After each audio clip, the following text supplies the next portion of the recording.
Sharon Salzberg is a co-founder of the Insight Meditation Society in Barre, Massachusetts, and of the Barre Center for Buddhist Studies. She is the author of A Heart as Wide as the World, Loving Kindness, and Faith. I interviewed her in Barre. Well, first of all, thanks for letting me intrude this on the sanctity of the Insight Meditation Society here. You've written a book called Faith, in which you contend that faith is possible in the modern world, even if you don't believe in a God.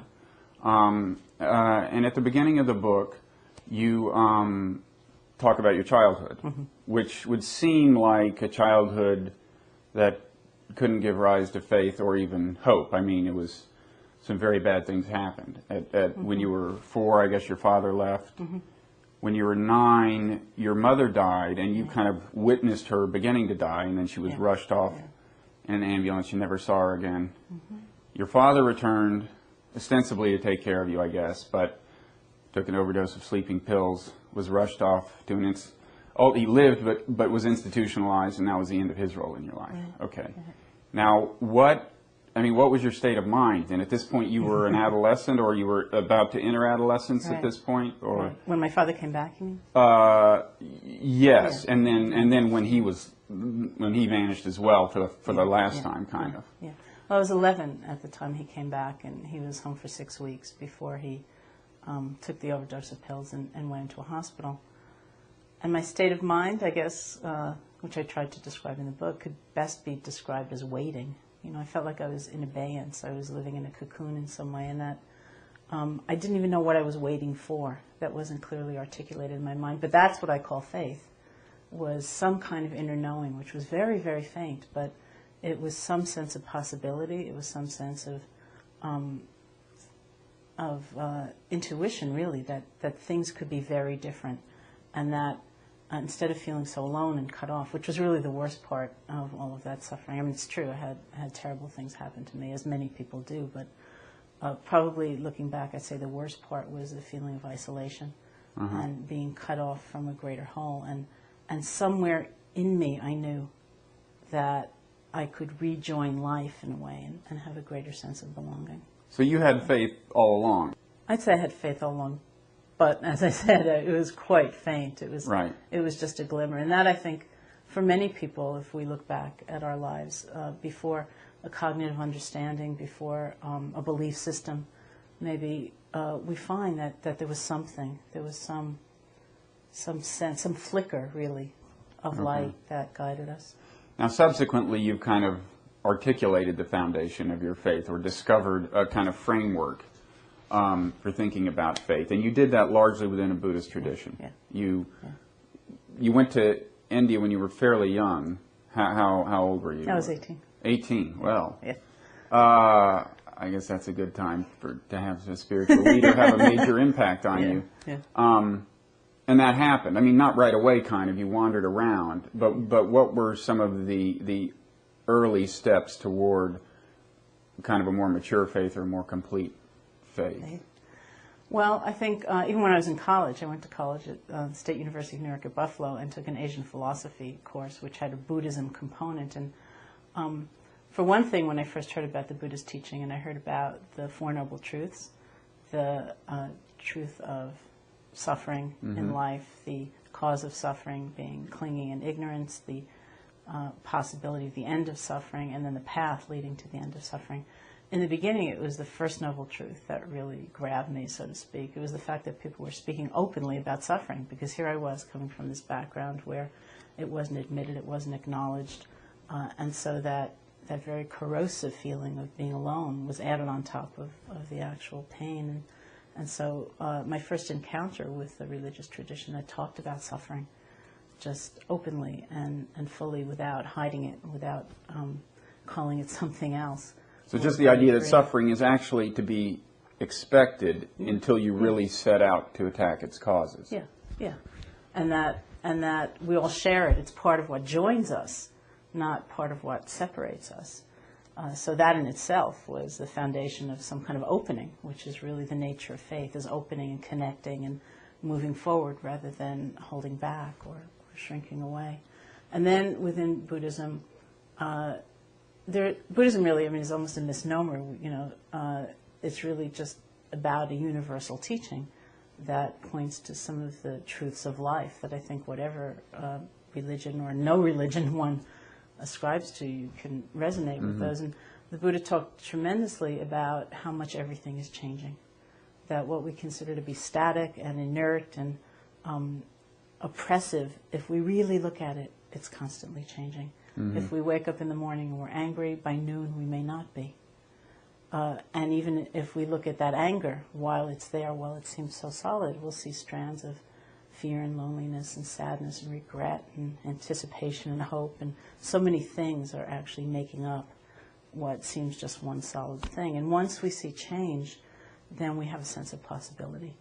And so that really, I think, was the beginning of my leap of faith, so to speak, and going to India, was that constant emphasis on how much everything is changing. Because within change, there really is life itself. Okay, and this is fundamental to Buddhism, is the impermanence of everything. Yeah. People die, everything passes away, Yeah. which a lot of people consider bad news. Yeah.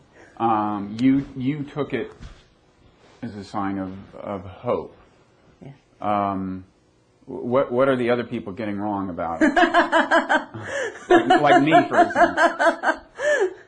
Well, I mean, there's a bad news component, I suppose you could say, in that if we don't want to face that, if we don't want to acknowledge that, then there's huge suffering in life, because we're constantly scrambling after things that won't sustain and won't be steadfast for us, and so ultimately won't yield happiness. But the good news component is also there, which is that what we consider to be inevitable, that we need to be haunted by our past, that we cannot change, that we cannot find something moving, something malleable, even within a very painful situation. I mean, all of that leads to a great sense of hopelessness, when we feel stuck. And we don't need to feel stuck. Okay. Now, from the beginning, was meditation an important part of, an important complement to these kinds of realizations? Meditation was really my goal. I appreciated the philosophical structure of the Buddhist teaching, but I didn't really care. I didn't set out to become a Buddhist or call myself a Buddhist particularly. I really wanted to learn how to meditate, and that, in some ways, looking back, of course, in hindsight, it's all clearer than it was at the time. Once I heard about the fourth noble truth, which in effect says that there's a path to the end of suffering, and that meditation, which is the cultivation of our own inner strengths and clarity and realization, was the essence of that, then I just thought, I have to go for it. That's what I really need. Okay. And what did you discover through meditation per se, or experience, that helped you along in this kind of quest? Yeah. Well, I found many things. I found that, well, the first thing I found, of course, was that my mind was completely scattered and fragmented. And in other words, it was hard to meditate. It was very hard to meditate. It was very, very hard to meditate. And but within meditation practice, I think that one of the things I like about meditation is that I find the profound truths come in little packages. So, for example, if the kind of meditation you're doing is trying to focus on the feeling of the breath, your experience of the breath, and you find that half a breath later you're lost in speculation about where you'll have lunch or something like that, that the moment when you realize you've become distracted is actually the critical moment in meditation, because that's the moment when we practice being able to begin again. And being able to begin again in life, having made a mistake, having blurted out something that we regret, having cut off somebody that we now wish we'd opened to, we can always begin again. And so it's a huge transformation in one's life, and we learn it in that tiny little way. You're thinking about lunch, you let go without chastising yourself, without trying to punish yourself, you practice beginning again. So that's why meditation really is reflective of an art of living in a way. So there's meditation as a metaphor, first of all, kind of. Yeah. And then as you get better at it, now I know Buddhists are very careful about the way they talk about meditation, and if you say, I have a goal in meditation, or I want to succeed in meditation, they'll slap you on the wrists and so on. But or hit you on some the head. Buddhists, anyway. What's or that? hit you on the head. Or hit you on the head with a stick. But if you'll forgive me for talking the way an outsider would talk, as you progress through meditation, you and I know enlightenment is another term that has a technical meaning, and you would probably not dare say I am enlightened in the strict sense of the term. But as you moved, as you got more enlightened or closer to enlightenment, what kinds of experiences did you have? I think even if you just use that one example of beginning again, you find over time you can do that more gracefully, with greater compassion for yourself, much greater ease in forgiving yourself. You mean during meditation? Yeah, during meditation and then in life. And then in life. Using meditation just as, it's almost like a fractal, it's like here we are doing what is really replicated in all of our life. And so you might find you're much more concentrated, but that might be something that comes and goes. You will find that you're much more aware, you're much kinder, and that you have more patience and more connection. It's a greater sense of connection to all aspects of your own experience, which ultimately means more connected to others, to all of life. So through all this, you came to have something like faith. Yeah. Now, there's a term in your book, bright faith. Is that a Buddhist term or a translation of a Pali word or something? A word in the language of the Buddha? It's a Buddhist term. And what does that mean?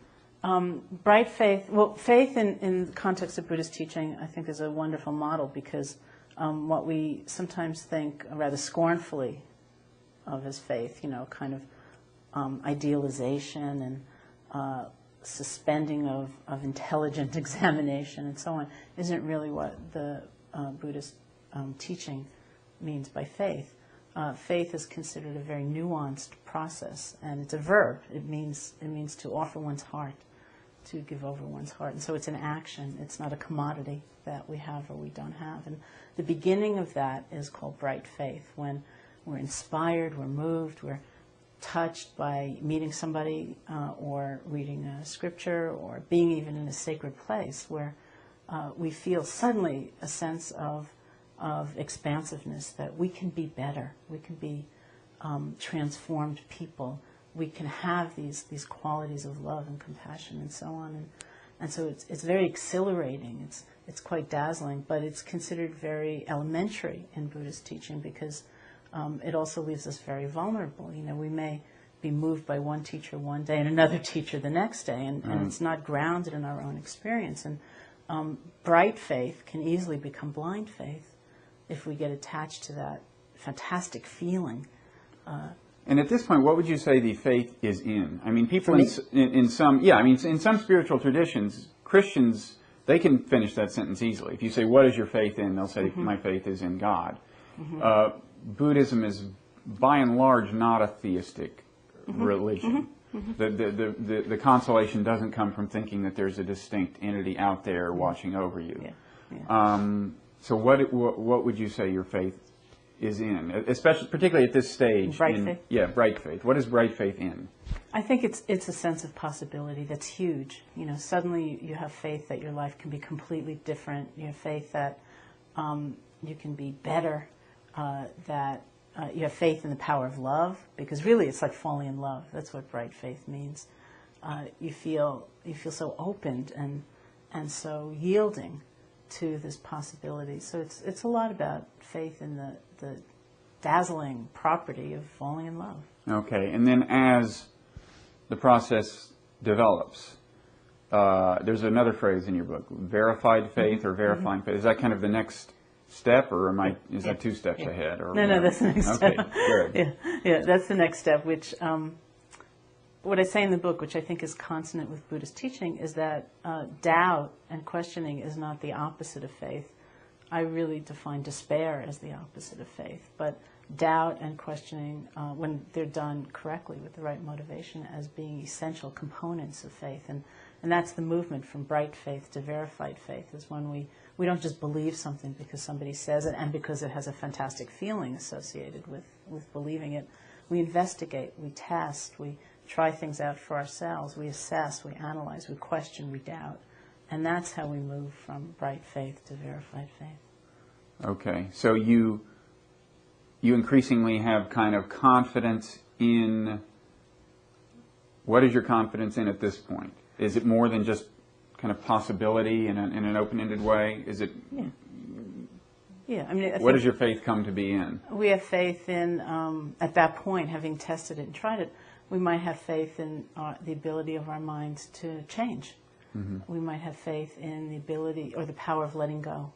We might have faith in the power of love, but not externally derived. We have faith in our own capacity to love, because we've seen that in this challenging circumstance, through our own experience, we see that, oh yeah, that love can arise, even though I'm afraid.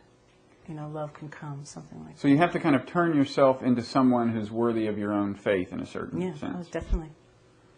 Definitely. Yeah. That's harder than just believing in God.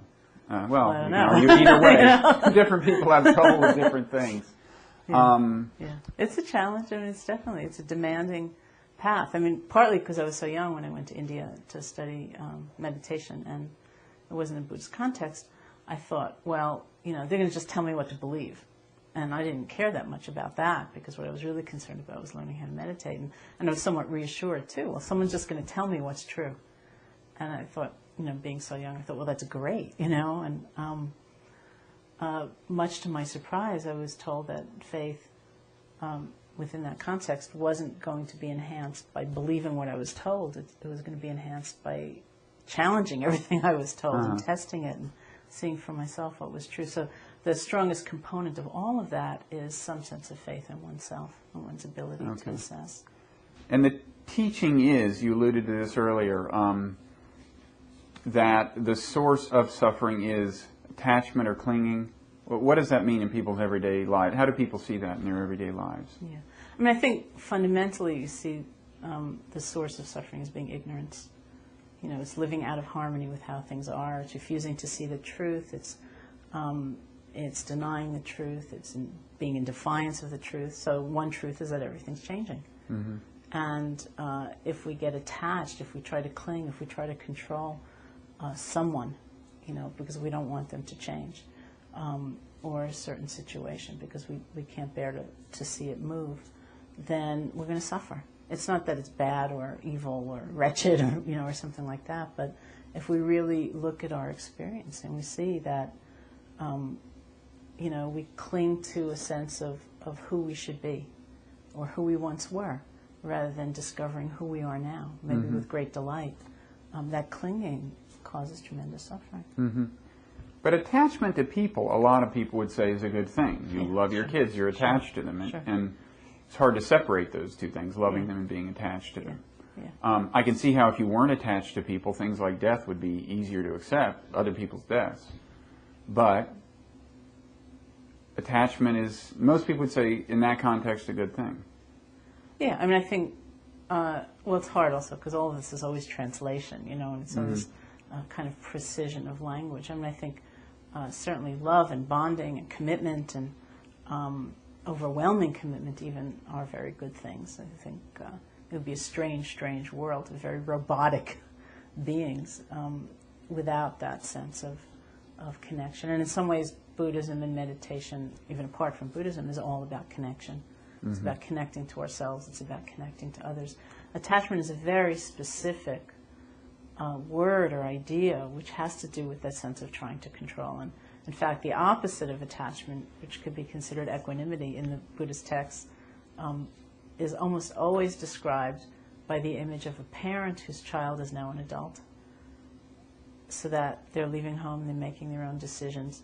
The love is still there, and the connection and the bond and the wanting them to be happy, and probably, frankly, the wanting them to behave in a certain way. But the idea that we can make someone behave in a certain way, that we can force them to choose certain options and not others, that's the sense of attachment, and clearly that's the cause of suffering. You know, so I used to read that all of the time in the Buddhist texts about these parents who love their children, now adults, and let them go, not shunning them, not cutting them off, but with that kind of wisdom of saying, I'm not in control of the unfolding of this person's life or choices. And I used to look at that and think, what nice families they had back in the Buddhist time. You know, everyone let their children go and yet stayed totally connected.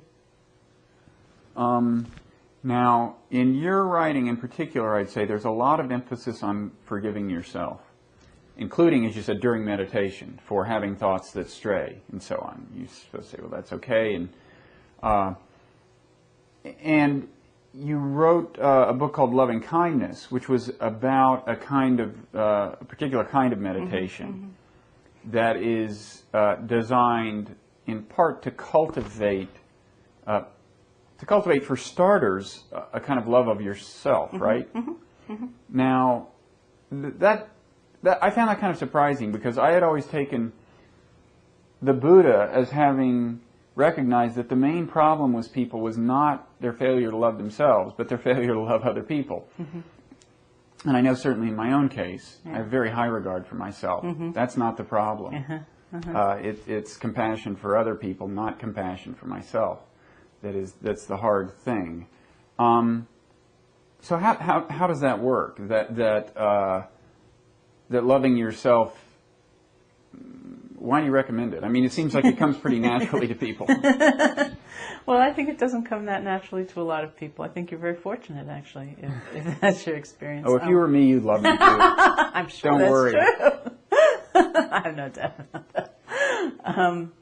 And this wasn't, something I made up in our time in California. This is actually the way it's been transmitted as the Buddha having taught. So this is not, I mean, that was my first suspicion, that this is like a late 20th century American self-indulgent add-on to Buddhism. You deny this charge. I deny that charge completely. So you can find this in the ancient texts. Yes. And this type of meditation in particular, loving kindness? Yeah, the word in the pre-translation word is metta meditation, not M-E-T-A, but what is it? M-E-T-T-A. Okay, so that goes way back. And even then it started with loving yourself. Yes. That's what they say. That's what the texts say, that you begin the whole practice of loving kindness with yourself, that's the foundation. And the Buddha said something like, you can search the entire world for somebody who's more deserving of your love and affection than you are yourself, and you won't find that person anywhere. That you yourself deserve your own love and affection. But everyone else is exactly as deserving, right? That's right. But the beginning tends to be establishing a basis of love and care for oneself. And from there we move outward to somebody that we're very grateful to, somebody known as a benefactor, and then a friend, and then a neutral person, a difficult person, and finally all beings everywhere without exception. But the love for oneself needs to be genuine and to be all-inclusive, not just those parts of ourselves that we proudly present to the world, but those parts of ourselves we're a little cut off from, that are more hidden, and those parts of ourselves that we're ashamed of or afraid of.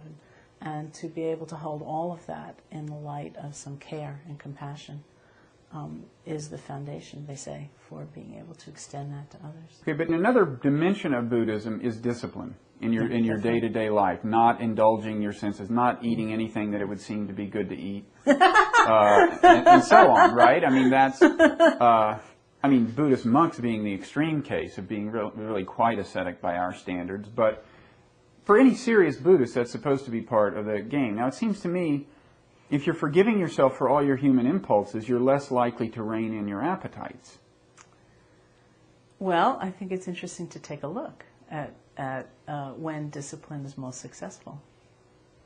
Yeah. And when it tends to be thwarted by, either rebelliousness, which arises, or a kind of blind submissiveness that can't last.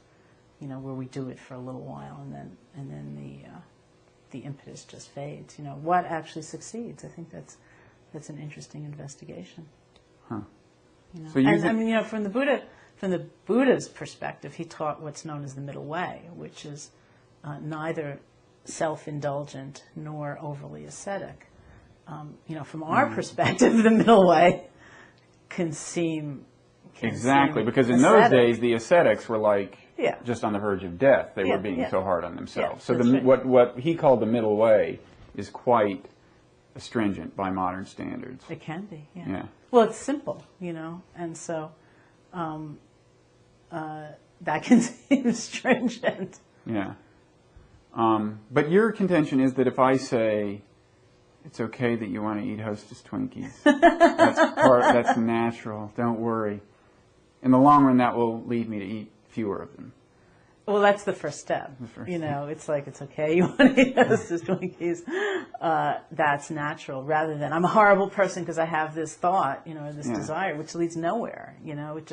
It leads to a kind of stressed out state that probably has you grabbing for the Hostess Twinkie sooner. But if you start with some kind of compassion and further that compassion by not doing it, then you kind of wait, further the compassion by not doing it. Yeah, because you know that it's, you're going to feel sick, or you're going to be awash in guilt. But the first stage is not freaking out. You recognize that in the long run you're being kind to yourself by not indulging. Yeah.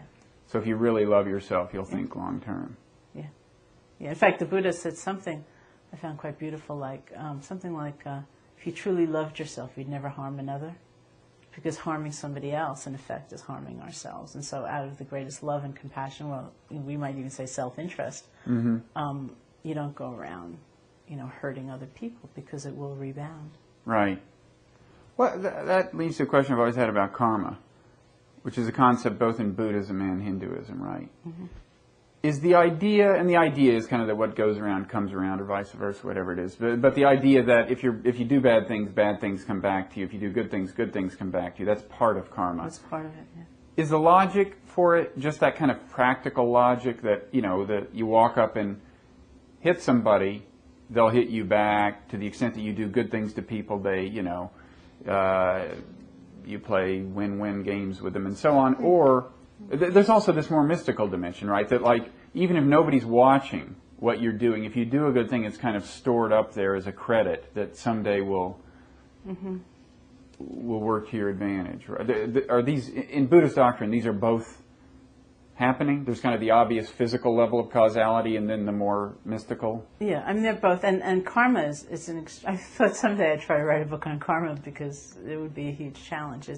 It's a very subtle teaching. It's not what we think, here in the West, in terms of fate or being judged. Or it kind of implies a law of nature, like an ethical law of nature.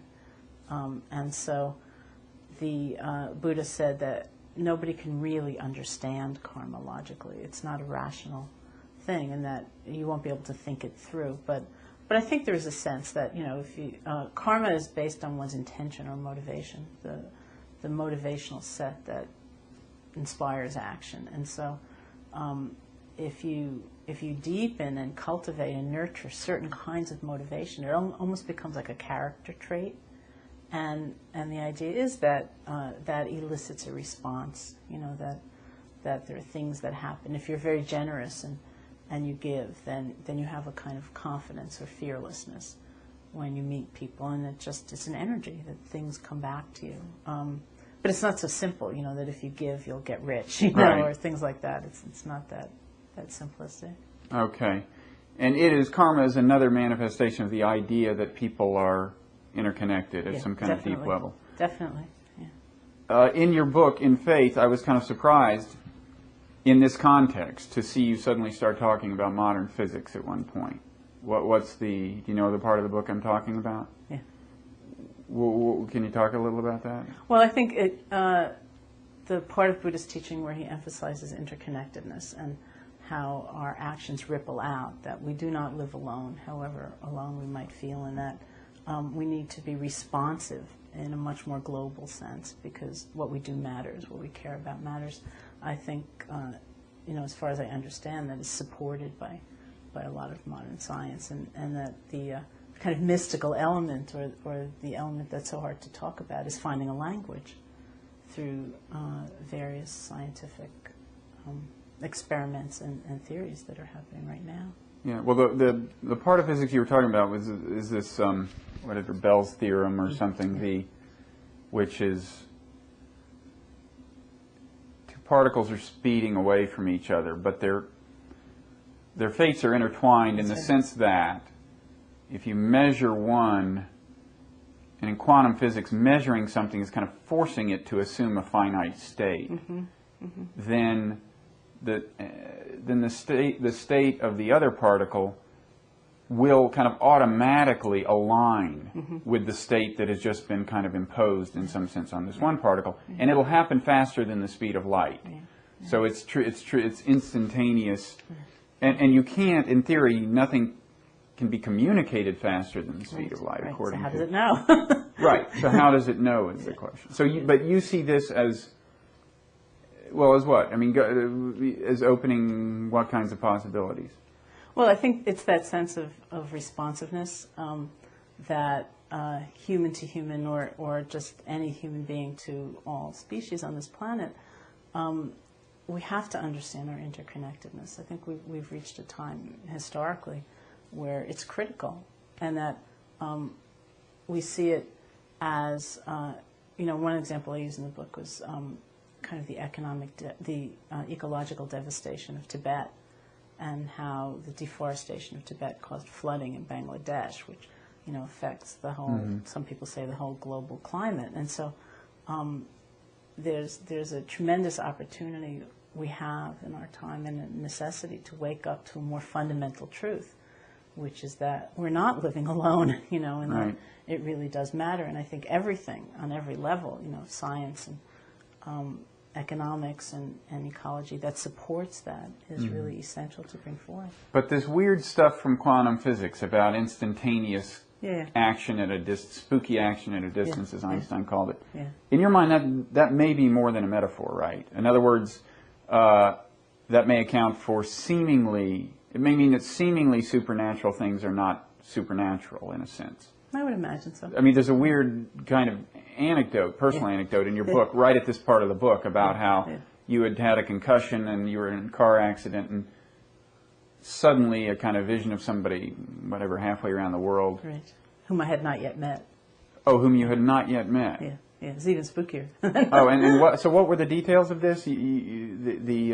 They were talking to someone, or? Yeah, I had been in a car accident, and I was lying on the x-ray table in the emergency room in the hospital, and I didn't know my name at that point, and I was experiencing a lot of the almost classical Asian descriptions of the time of death, although I don't think I was actually dying, but it certainly, looking back, fits those descriptions of, consciousness leaving your body and speeding through a tunnel, and a lot of images bombarding you and sounds, and I was getting more and more frightened as that happened, until I had a certain image of a friend of mine who at that time was in Burma practicing as a Buddhist monk, and an Asian man he was talking to, and I heard a voice saying, "Watch your breath." And I didn't know what "watch your breath" meant at that point, because even though I'd been practicing meditation for many years, it was all gone in terms of my conscious understanding. But the combination of that image, which was very peaceful, and the instruction to watch my breath kind of brought me back into the body. And years later, I encountered the second figure, the Asian monk in the image, who became my teacher. But at the time of the image, I had never seen even a photo of him. So. Huh. And how did you know it was him? I mean, years later, how did you? Well, I had that strange feeling of, we've met before, and I do, admit that this could all be my imagination, that I had some Asian figure of a monk, come at that time, but, I can't prove it was so. And yet, when I read experiments like the one about, aspects, depiction of Bell's theorem, I think, oh, well, look at that, the world is stranger than we imagine. Yeah.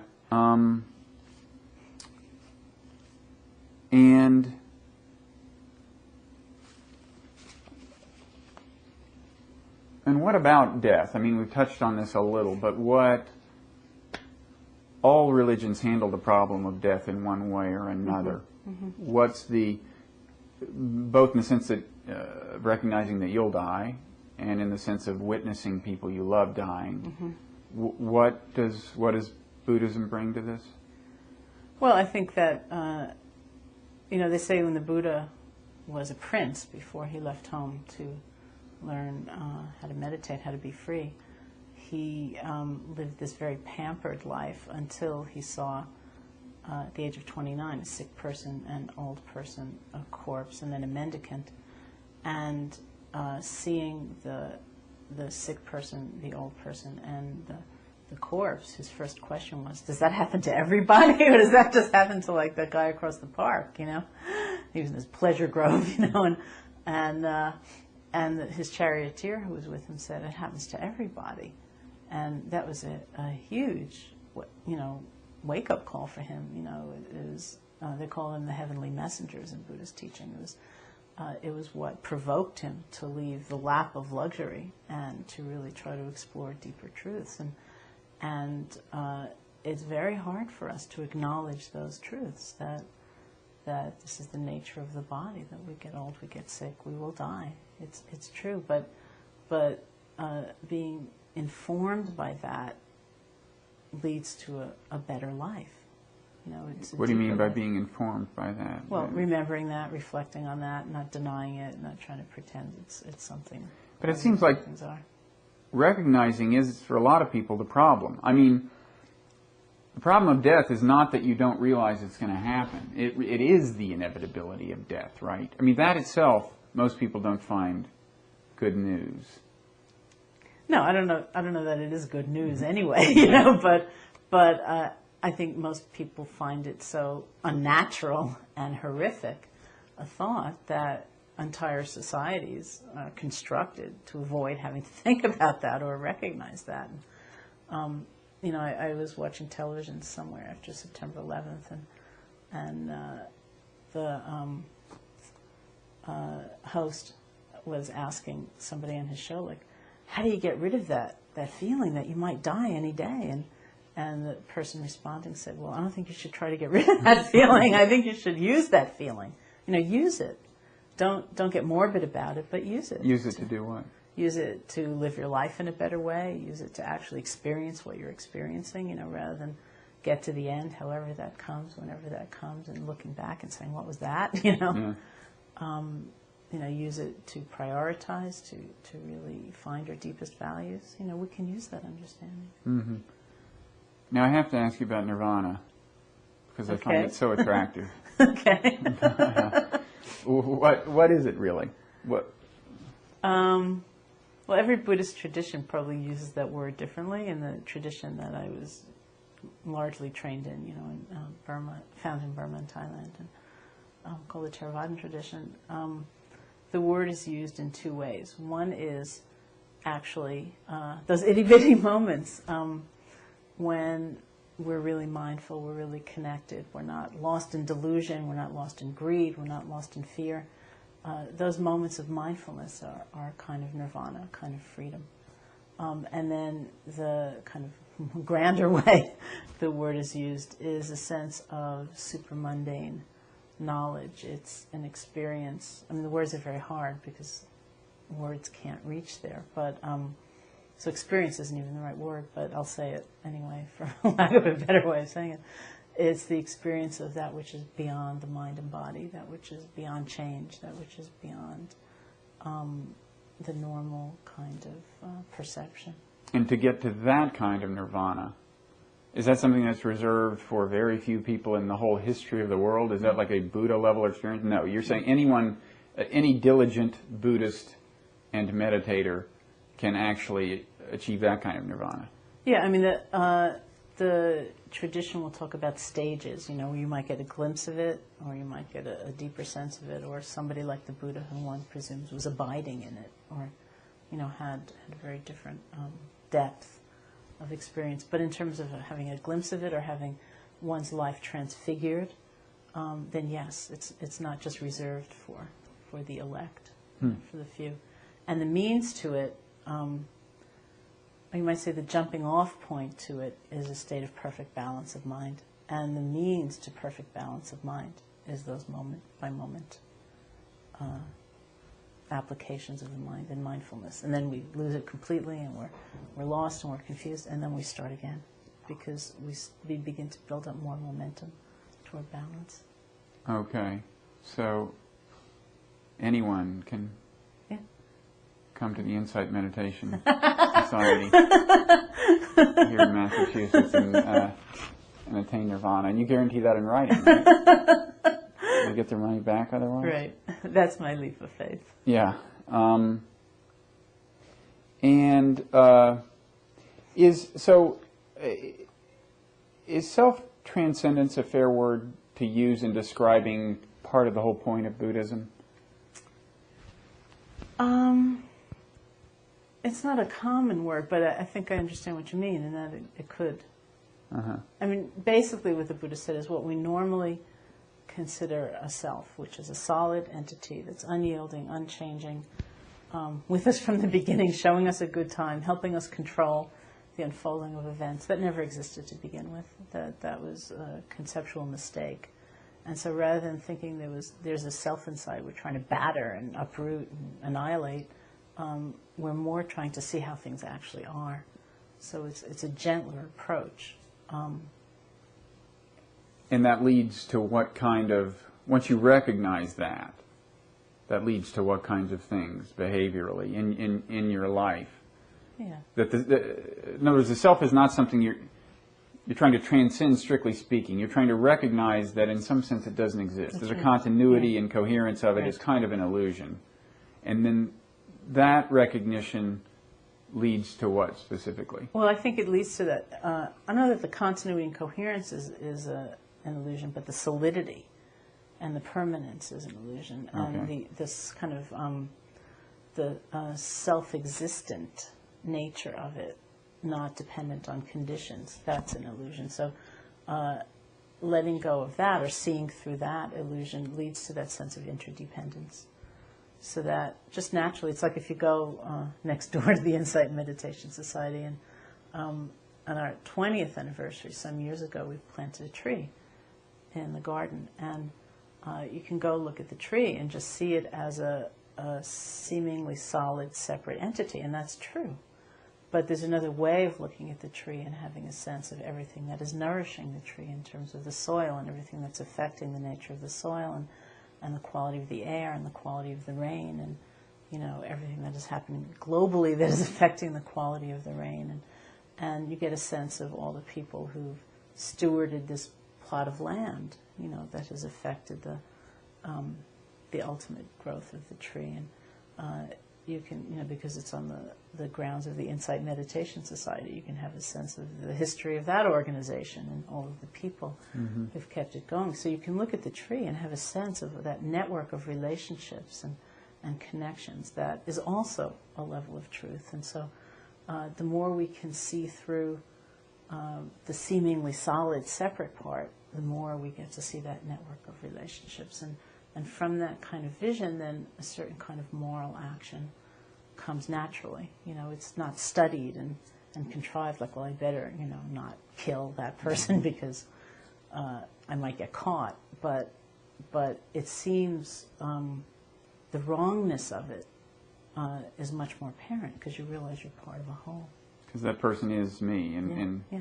essence. So it's not so much, the point isn't so much to transcend the self, which strictly speaking does not exist in Buddhism, Right. but to transcend the perspective of oneself. Right. That's right. Yeah. And that can really, I mean, can someone really hope for that to become really their way of, I mean a pervasive, is it a realistic aspiration that if you pursue Buddhism and meditation diligently, that comes to pervade your experience? I think so. I mean, I think, you know, you don't get lost in a cloud of confusion. It's like, you know who you are and, you know, who your family is. And, you can still catch a cab and you stuff can like still that. catch a cab, you know, so far. You know, but I think it's like you're not limited to just the one level. You know, you have the expansive view as well, which is really the basis of compassion in a much more global way. And I think so. You know, I mean, we have models like the Dalai Lama, you know, who's walking and talking and, you know, negotiating and doing things like that. But even more kind of ordinary people move discernibly along that path, in your experience, including you. Including me. Yeah, I mean, as long as we understand it's, you know, a path. Yeah. You know, definitely. And ironically, this winds up, in some sense, making you happier, although part of it is believing that you don't exist in some highly technical sense. But Yeah. it actually, you would contend it actually you will be happier by it. Yeah, well, it's all made me happier. It all makes one happier. And right from the beginning, when, you know, and I said that very first moment when I heard suffering talked about in a more open way, and not so much my professors in college, but once I got to India and I was working with meditation teachers who were talking about suffering right and left, and I looked at them and I thought, they're the happiest people I've ever seen, you know, and all they talk about is suffering. Huh. You know, like all those evasions and denials were gone. And they were just like, okay, here's the truth of things, let's deal with it. Well, sounds good. Sign me up. All right. Okay, well, thanks a lot. Oh, it was great. Thank you.